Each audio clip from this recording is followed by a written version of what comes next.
Welcome to ParaTruth.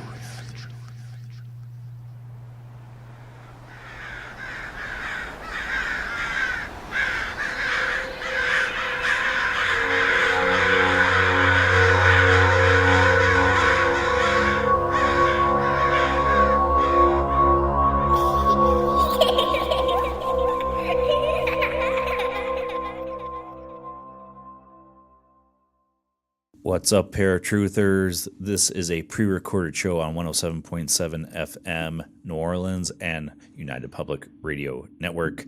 Today we're running a old episode from ParaTruth Radio, so I hope you guys enjoy it. What's up, everybody? Welcome to a brand new episode of ParaTruth. As always, my name is Erik.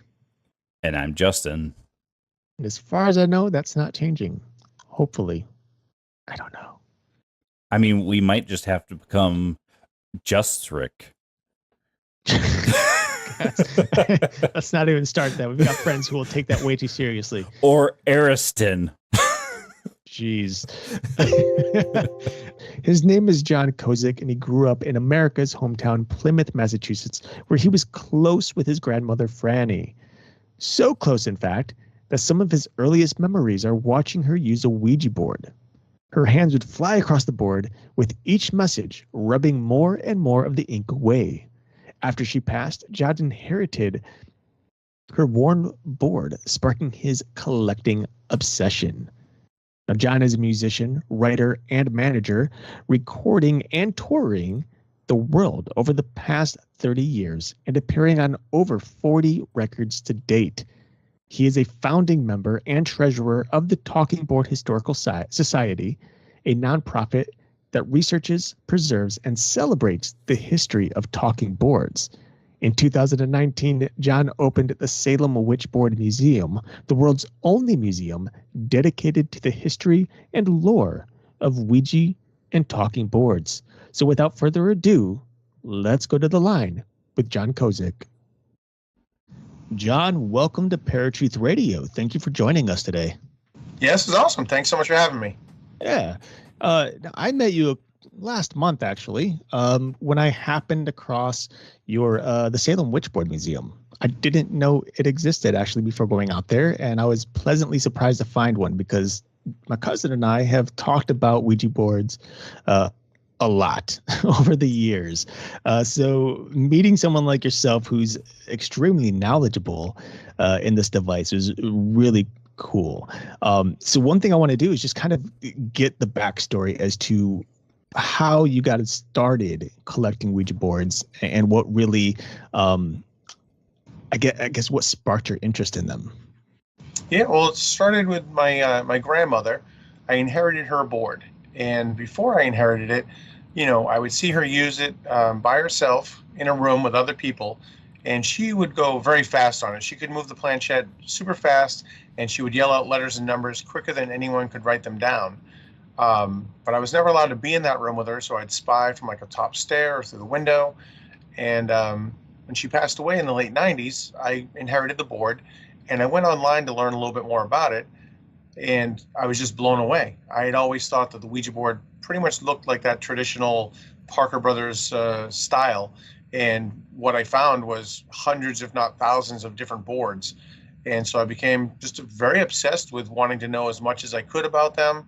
And of course, I'm a collector. So I started collecting them, as many as I could find. And about 6 years into collecting, I finally met a few other collectors, Robert Murch and my friend Calvin Von Crush, and we ended up forming the Talking Board Historical Society. So I'm part of a registered nonprofit, and we research, preserve, celebrate the history of these boards. And excuse me, 3 years ago, I opened the museum, which is the world's only Ouija board museum. And just a few months back, I left my job of 22 years to just work at the museum full time. So inheriting that board is really where it starts, and set me down quite the rabbit hole. Oh, That is an interesting story in and of itself. Not just inheriting the Ouija board from your grandmother, but then it's spiraling into this lifelong pursuit. Now, Erik and I have also had experiences with Ouija boards. We haven't just talked about them. We've had experiences with them at an early age.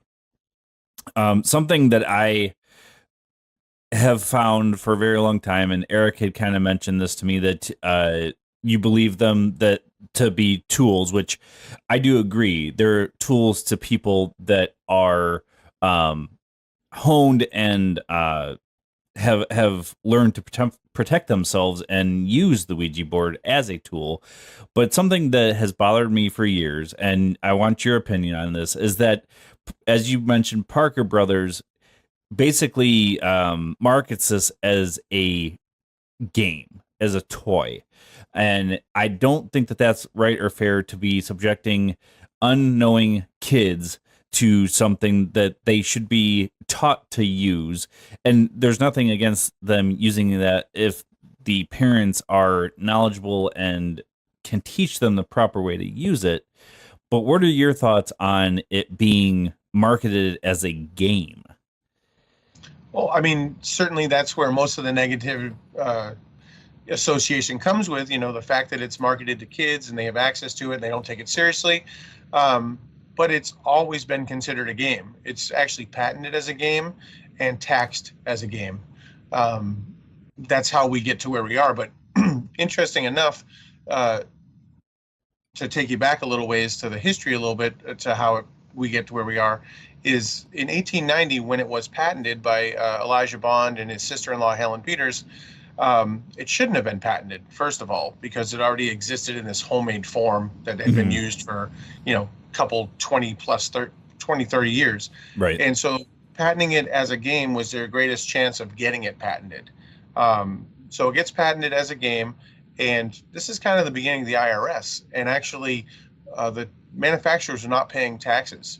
In 1920, the IRS went looking for back taxes owed, and they actually submitted bills to all of the talking board companies.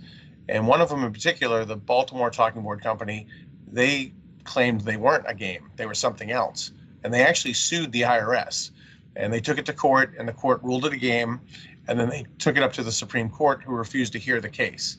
So it was always considered a game. The only difference is in 1890, when it came out, there were no toy stores. And you went to a general store and you looked through a catalog, ordered your goods, and had it delivered. Toy stores do start to appear around, say, 1920. And those manufacturers working with wood are definitely, working with doll houses and pull toys and those kind of things. But Parker Brothers taking it over in 66, the very first year it outsells Monopoly. 1 million boards are sold, and that is a whole different level of now it's more closely associated as being a game and marketing as such.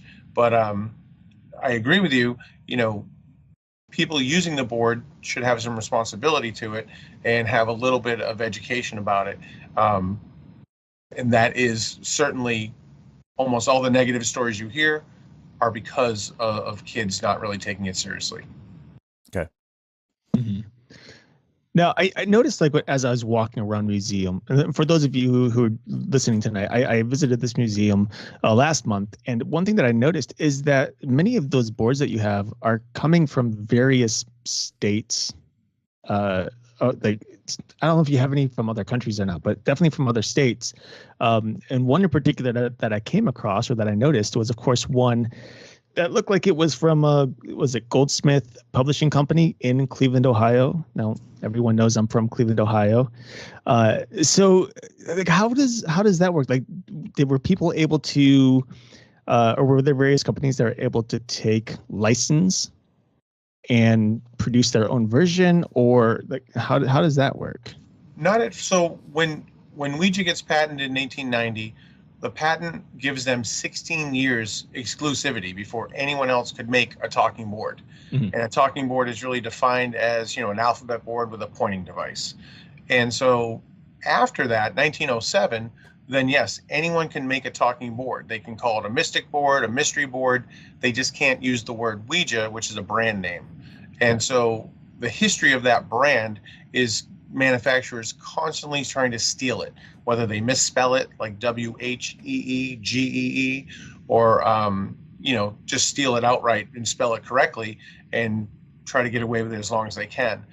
So really, in the museum, you see just in the 1940s, probably close to 50 different manufacturers making the board during World War II. Okay. So it's just the fact of like people trying to find loopholes and profiting off of it. Exactly. I mean, it's very popular during the war, and so most of the companies are kind of cashing in on it while it's popular, and then as soon as that war is over, most of them go away. Mm-hmm. Okay.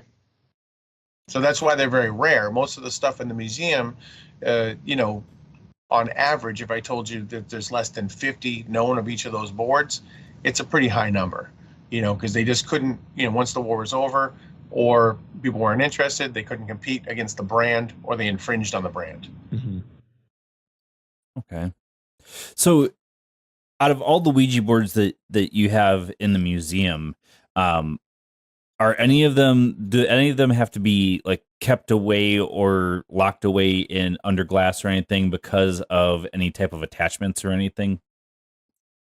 Well, I mean, there are 4 boards in the museum right now that were donated. They're part of a larger collection of about 30 that have been donated over the years to the Talking Board Historical Society.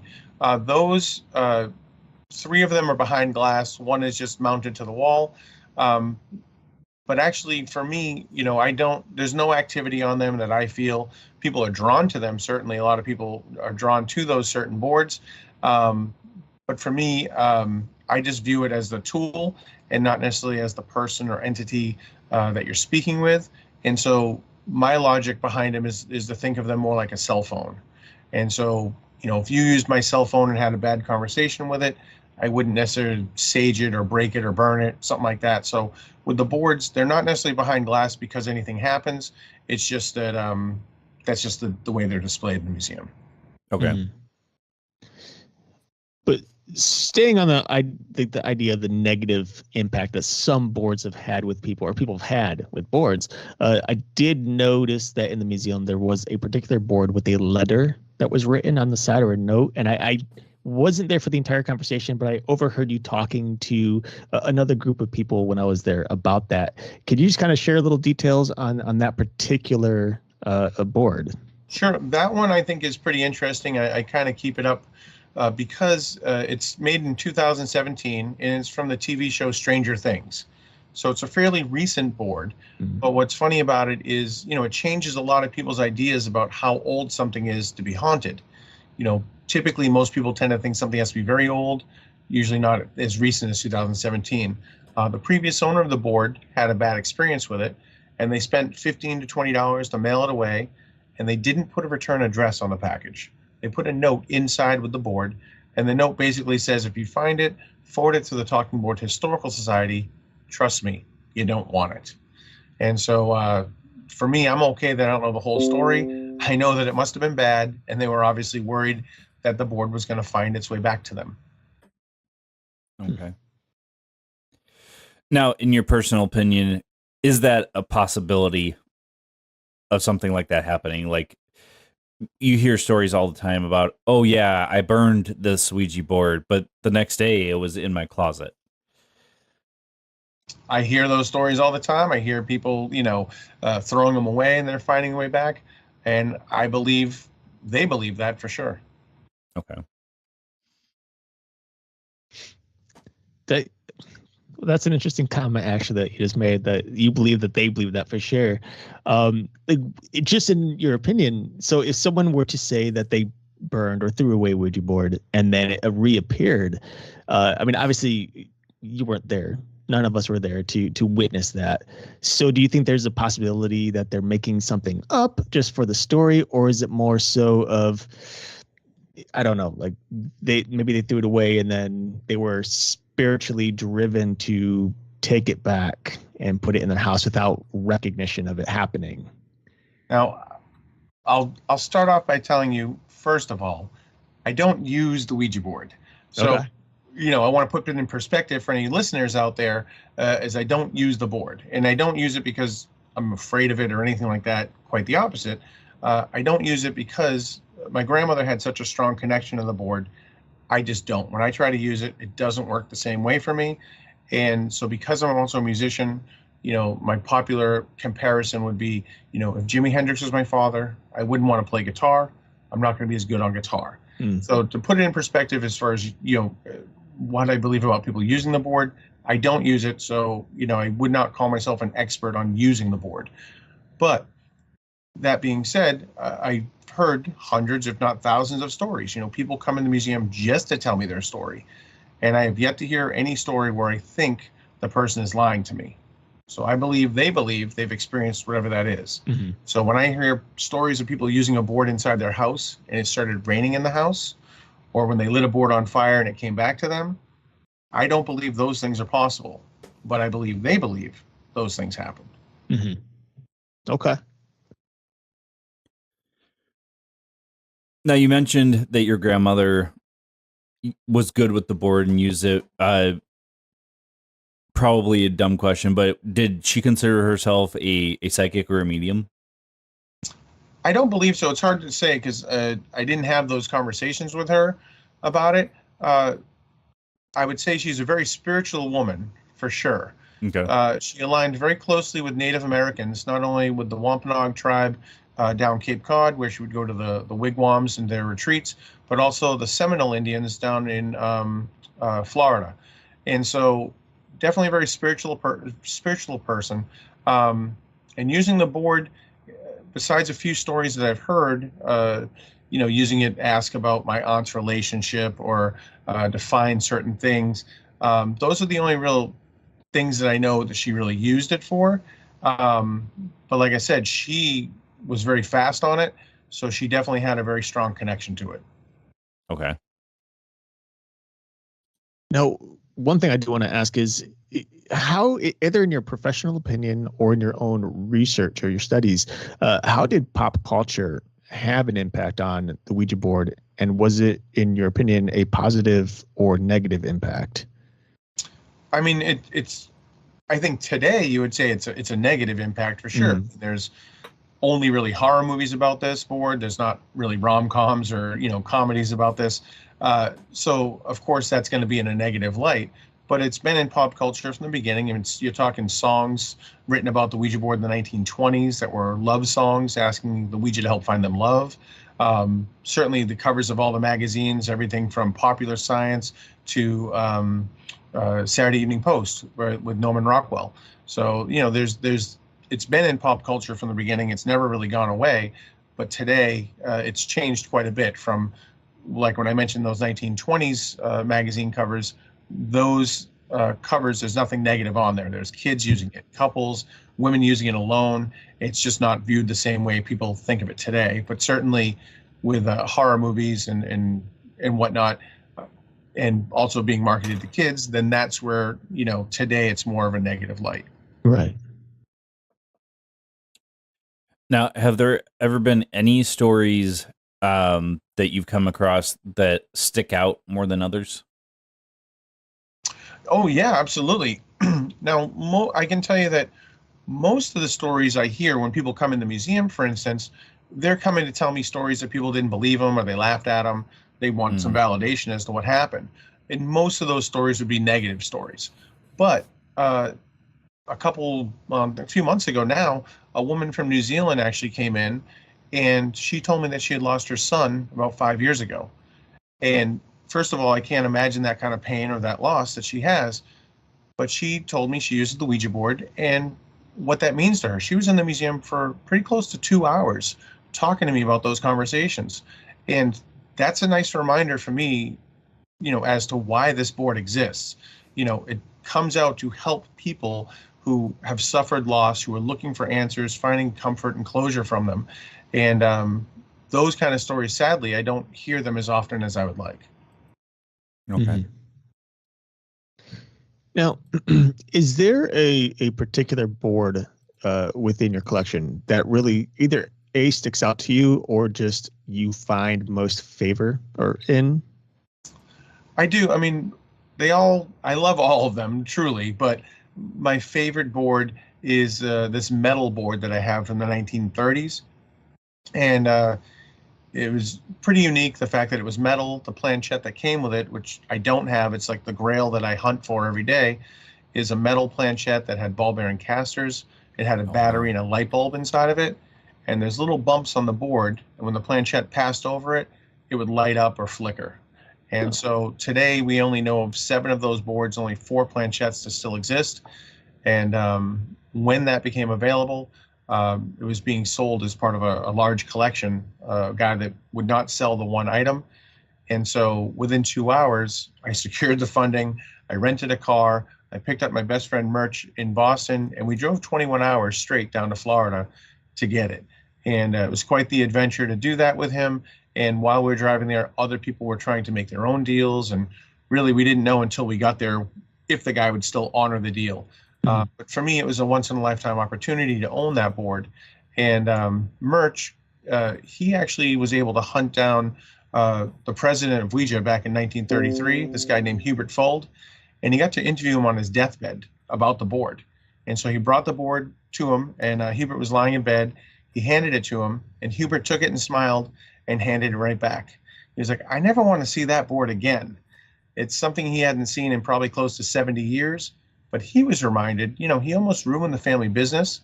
And in that interview, he says that the failure was justified because he shouldn't have messed with the success of the Ouija. So even in 1933, during that depression, they still had 3 factories in Baltimore that were producing that one board. So it's not that people didn't want to use the Ouija board. They just didn't want to spend a little bit more money, $5, for something they could get for $1.50, which was the average price. Right. So that's my favorite board in the museum for sure. So, I mean, one, do you know exactly how many of those particular type of boards are produced, and what happened to the majority of them if there's only so many that are really that we know of in existence? I can't tell you how many were made total to begin with, but I can tell you that when World War II came, they scrapped them for the war. Got it. Okay. So, this was made in the 30s, and of course it didn't sell very well, and so by World War II, they ended up scrapping them. And today, right as of this moment, there's 7 boards, 4 planchettes, and hopefully more will come out. So something that I've seen recently, and it's interesting to me. I'm sorry, not GameStop. Ghost Stop has invented kind of like an electronic Ouija board. It's a electronic device that's got letters A through Z, smiley faces, numbers, all this type of other stuff on there, almost like a cell phone basically, but it's just plain text, and there can be an audio aspect to it. But what is your opinion or thoughts on electronic versus the classic board? I've not seen one of these in myself. I've heard a few people talk about them. It certainly sounds interesting, and anything that really helps Ouija or talking boards, remain popular, I'm all for it. But I would suppose that I would be more of a traditional person where I'm a collector. I tend to like, items and objects and hunting them down. And, that's the same thing with like digital media and things like that, where it's like, no, I want the hard copy. I want to have something in my hand that I can look at anytime or things like that. So that would be my first. But if it's working, then I'm all for it, Okay.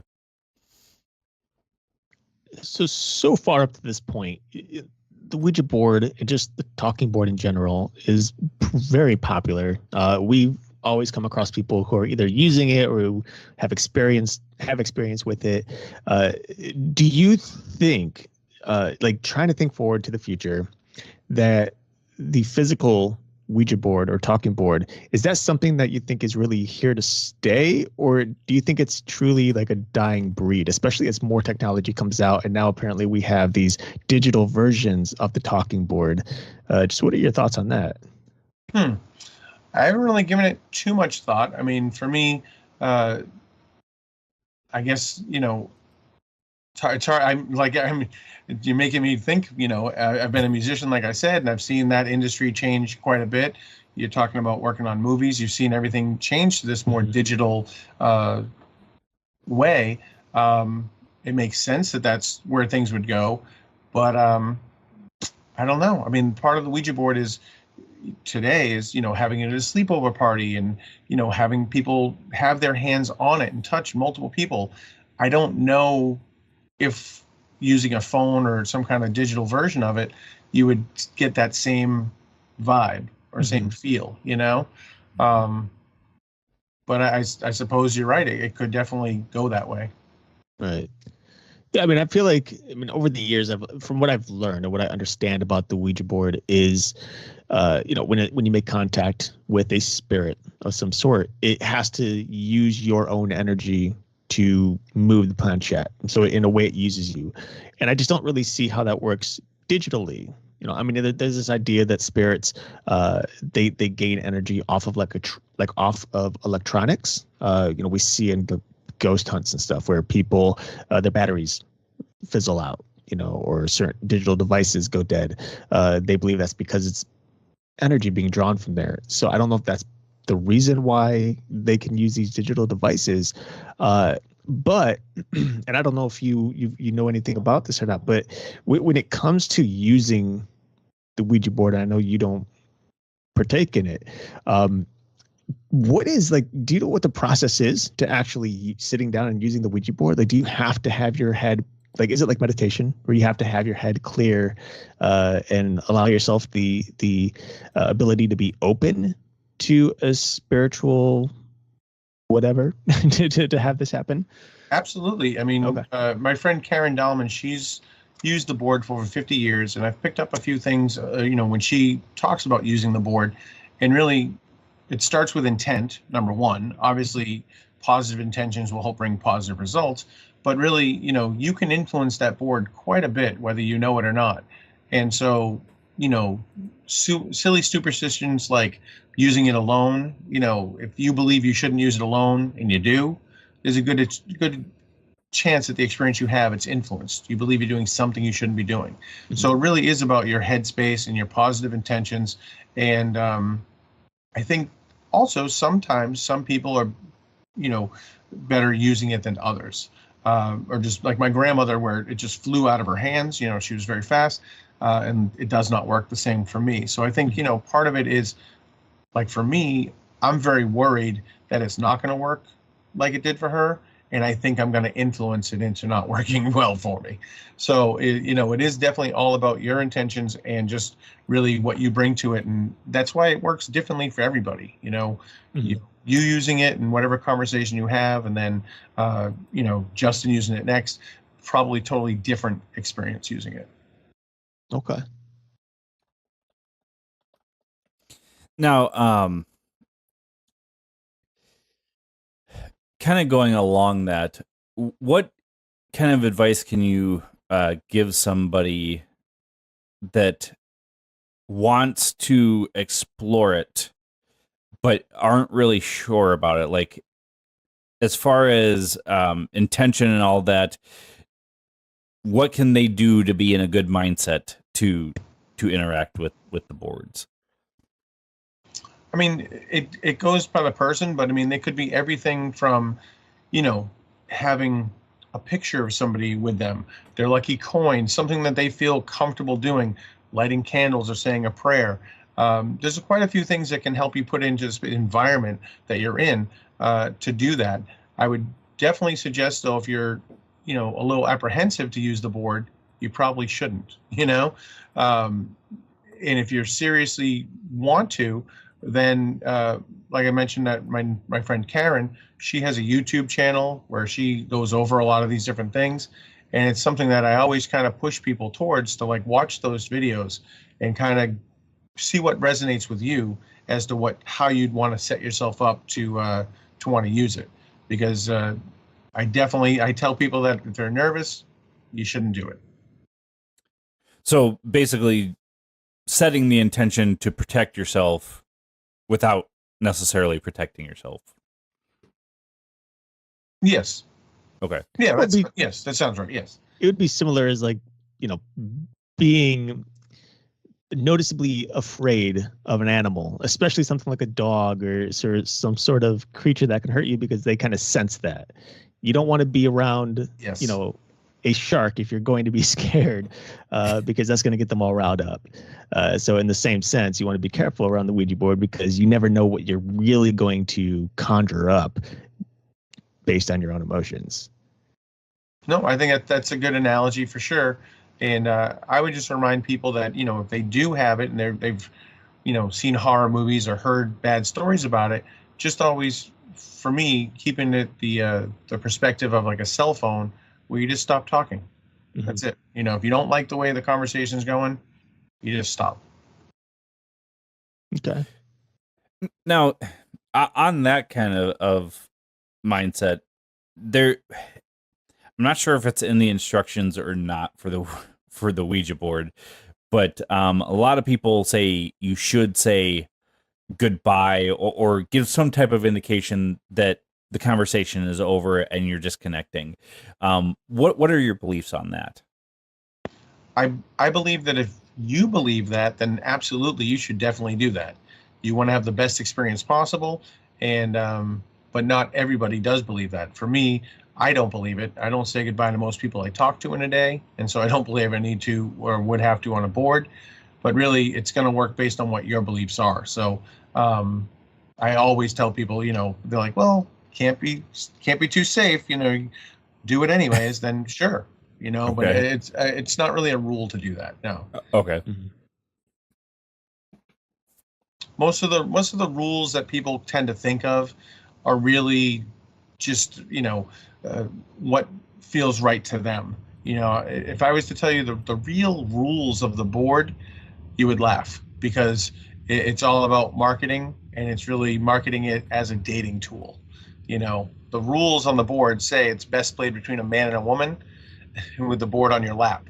So now, your knees are touching, you're in a dim lit room, you're unchaperoned. And so that's really, why that Ouija board in 1920 is so popular is because it's more of a dating game. But those are the rules in 1920. So today, when people think about, saying goodbye or using it alone or in a graveyard, those are all, just really personal preference and probably from superstitions or stories that they've heard. And, it's going to work based on what you believe on those. Mm-hmm. So that's really interesting because, I know my cousin knew that it was a dating game initially. I did not. So that's news to me. But with that said, it's very intriguing to see how much has changed over these last, however many years, 100 years or so, that has really shaped the way we see the Ouija board.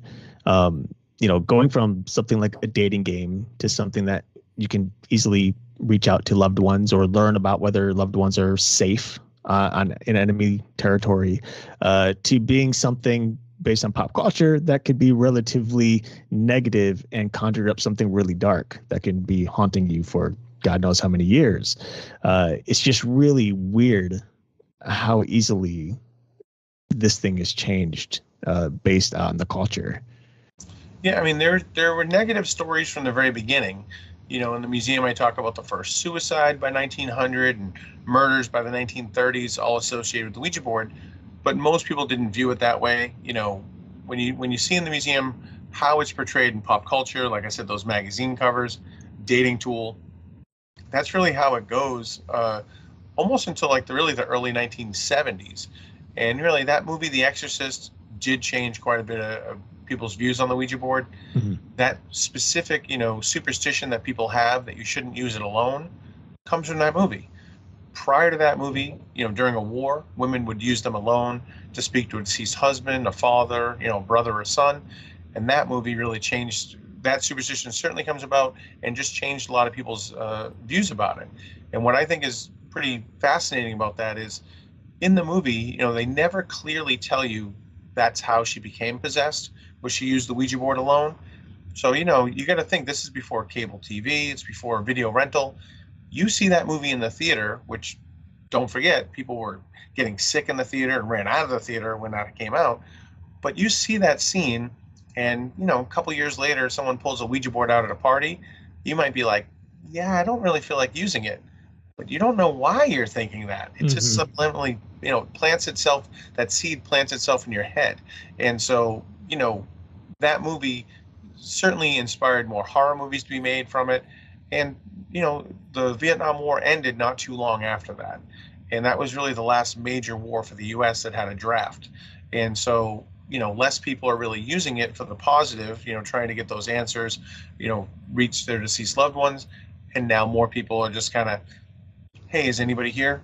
Anyone want to talk? Or, like I said, using it as a dare game or something like that. So that movie helps to change what most people now view about the Ouija board. Okay. So bringing that movie up, do you think the Satanic Panic from the 70s and 80s kind of had also a negative impact on the talking boards? Absolutely. Absolutely. That comes out after The Exorcist as well. And, I've seen lists. I don't know how accurate it is, but I've seen the Ouija board on the same banned list as Dungeons and Dragons and yoga. So, but certainly it makes the list. And, what's funny about that time frame is if I had to guess the second most popular country that these boards were made, were popular in, it's probably Mexico. And most of the Mexican boards that I've seen all tend to be early 80s, almost like Satanic Panic era boards. So, okay. Well, we are, of course, unfortunately, at the end of our episode. So there are two things I want to ask you to do. One is, of course, just tell everybody where they can find you. And the other is, what is one thing that you'd like to leave our listeners in regard to the Ouija board? Like if you could tell anybody just one thing about the Ouija board that's probably most important, what would that be? All right, well, let's see. You can visit me, obviously, Salem Witch Board Museum on Instagram and Facebook and the website. And also, if you're in Salem, I suggest coming 127 Essex Street, the heart of downtown Salem, close to the Hawthorne Hotel. And as far as one thing you'd want to know about the Ouija board, it's probably, geez, that's a great question. You kind of stumped me. I don't know what to think. You're going to have to edit this. I don't know. Damn. I guess for me, I would explain it that I love everything about this Ouija board. I love the good and the bad, and you can't have one without the other. And so, do I think people should use the board responsibly? Yes. But am I kind of glad when people don't use the board responsibly? Absolutely. I want to hear those stories. People come to the museum to tell me those stories. So, to me, I just love everything about the Ouija board. And but if you want to use it and you're nervous, then you should probably do some more research on it.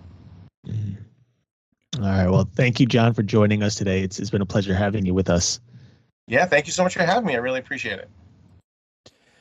All right, folks, that was John Kozik, founder, manager of the Ouija Board Museum. Erik? Founding member? Did you say manager? Oh, you did. I did. Yeah. He's founding member and treasurer of the Talking Board Historical Society, and he is the founder of the Salem Witch Board Museum, an owner. So make sure you check that out. If you're in Salem, I do encourage you guys to check it out because Erik has told me about it, and I definitely need to make that a stop once I'm able to get out to Salem and all that area as well. Just a reminder, this is a pre-recorded show on 107.7 New Orleans and United Public Radio. We just got off the line with John. I'm so sorry. We're going to have to edit that. No, we're keeping that in. Oh, great. We just got off the line with John Kozik. He is, of course, the owner of the museum and founding member and treasurer of the Talking Board Historical Society. Now, you guys, I'd imagine if you're this far into the show, you've listened to the beginning. I don't know why people would press play and then skip forward, but I don't know. They don't want to listen to us do the intro or talk about our nonsense that we usually do. But yeah, last October, you guys know I went to Salem. We did an entire episode on that during our Halloween special with Kat. And, the Salem Witch Board Museum was one of those things that I didn't see my first day And thankfully, I went back to Salem for a second day, and I happened to come across it, which is really weird because I hadn't gone into this. The museum sits behind another store, like it's within the store in a back room. And so I'd gone into the store the day prior and didn't notice it. And then the second day, I did. So I was like, well, shit. Yeah, I'm definitely stopping in there. And it's really cool. After all these years of like talking about it, using the board, we've had so many episodes about the Ouija board, just between Justin and I, and of course with guests who've used it or who've had some sort of experience with it, or know but somebody who has. It was kind of cool to see the full history of this board at this museum. So as Justin said prior to the break, if you're going to Salem, be sure to check it out. You can also check out a lot of the photos and stuff on Instagram. There's a ton of stuff on there. But yeah, I mean, it's really cool, man. And I'm glad that he did address basically what I had asked him about selling it to kids. That I actually never realized that it was marketed as a game from the very beginning, even going way back before it was actually patented and all that. But with the Christmas right around the corner, which technically this is our Christmas kickoff episode because we unfortunately were not able to record last week. But if you're going to get a Ouija board for your kids, at least do some research, educate children on that it is a tool and that it needs respect before they're just going out and, basically bringing up some negative entity, demon or otherwise, whatever you want to call it, and not protecting themselves or treating the board with respect. Yeah, absolutely. I mean, I think going in and using a Ouija board is very similar to what we've talked about in Ghost Hunting 101. And that is going in with a particular mindset that is clearing any negative energy from yourself, not walking in with negative thoughts, things like that. Anything that's going to help ward off any negative entities from attaching itself to you. One thing that I wouldn't say we learned in the whole study of paranormal history, but it's something that I think is pretty common knowledge amongst many of our peers, is that spirits don't travel alone, at least, not on purpose. I think most of them think they are, but there's always another spirit traveling not far behind. So where there's one, you're probably going to find more than that. And when it comes to opening doors, it's hard to discern exactly what that door is that you're opening, because you may be trying to open it to something good and accidentally open a door to something darker. So that is something you really have to be careful of. But other than that, I guess have fun if you're going to do it, right? Enjoy it. So one thing that I was thinking about, because, we're talking about whether to use the Ouija board alone or with other people. Mm-hmm. And I actually think the idea of using it alone is a safer bet than using it with other people, because you don't know the intention of those other people that you're with necessarily. Right. So that is something that I know we've talked in the past, like you should always do it with somebody else, but now this whole conversation has got me rethinking that. That's something to think about. Well, in the past, actually, we've said, don't do it. Because, well, right.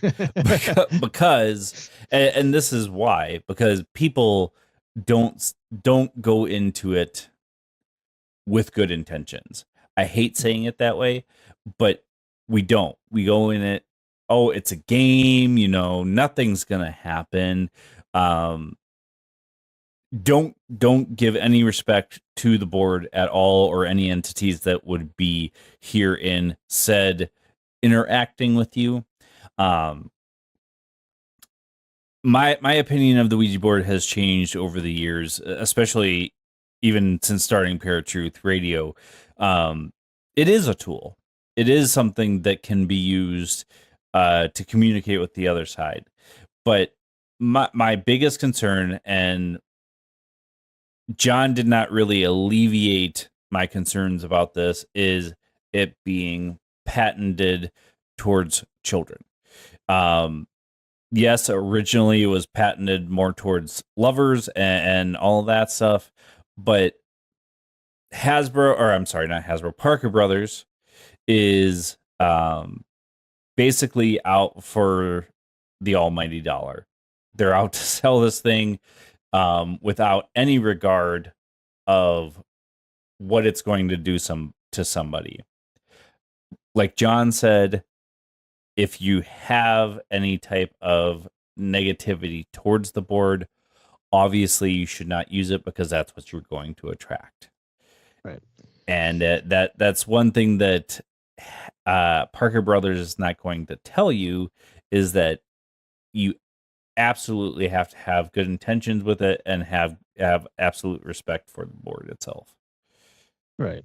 But with that said, assuming you don't believe in any of this, that the board can work, or that you don't even believe in the spiritual realm, I mean, you're going in without any intention whatsoever, just a game, is there a chance that nothing would happen anyway? I mean, if you're going in with that kind of mindset, you're already tuned out to, or closing yourself off.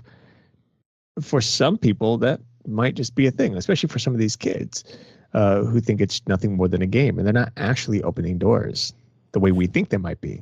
Well, John, mentioned that himself. He doesn't think he can do anything with the board like his grandmother could. And so he feels it's not going to interact with him at all, or not as well as with his grandmother.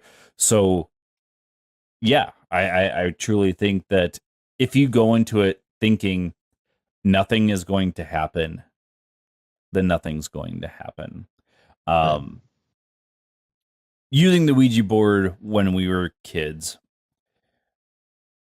I had kind of started out that way, as nothing's going to happen, and it would never move. Or we would be doing with somebody else, and their thoughts were nothing's going to happen, or they would just intentionally move the planchette to answer the questions that they're doing or asking. So I do have to tend to agree with you that if you're going to do it, either do it by yourself or do it with somebody that you trust is going to have good intentions, or have at least an open mind that you're going to be interacting with something or somebody from the other side. Right. Absolutely. So I guess we're on the same page.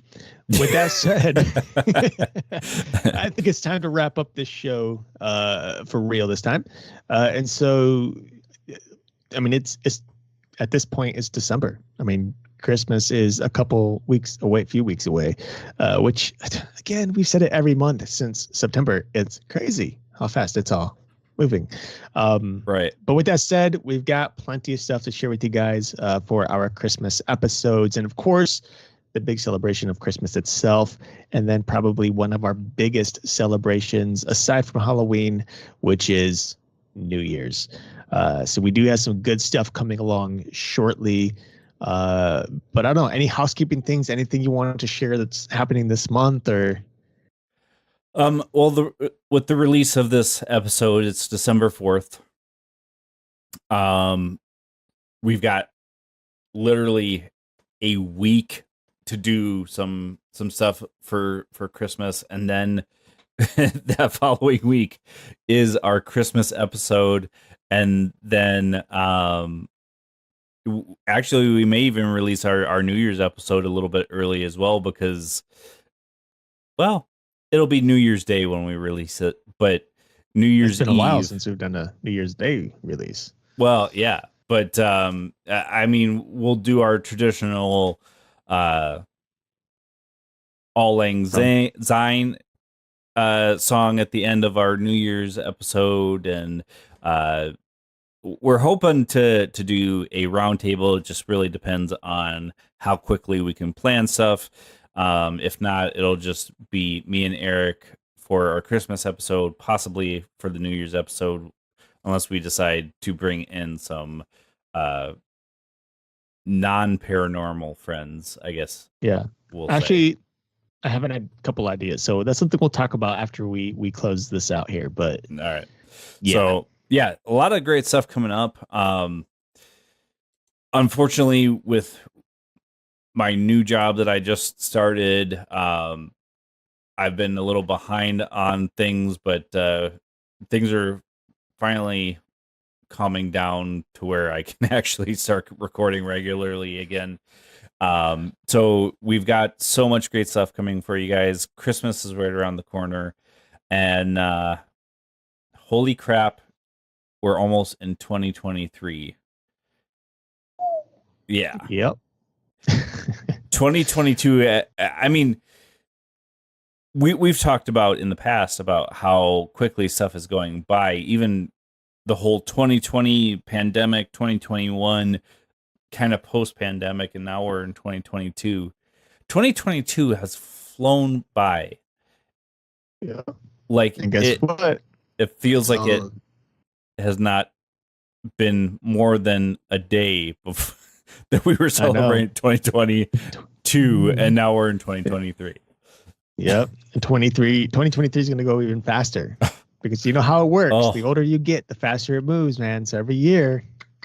And the more technology we get, I think it kind of moves even faster too. Yeah. Well, anyway, with that said, folks, until next week, you'll find us right here, same time, same place. My name is Erik. And I'm Justin. Peace.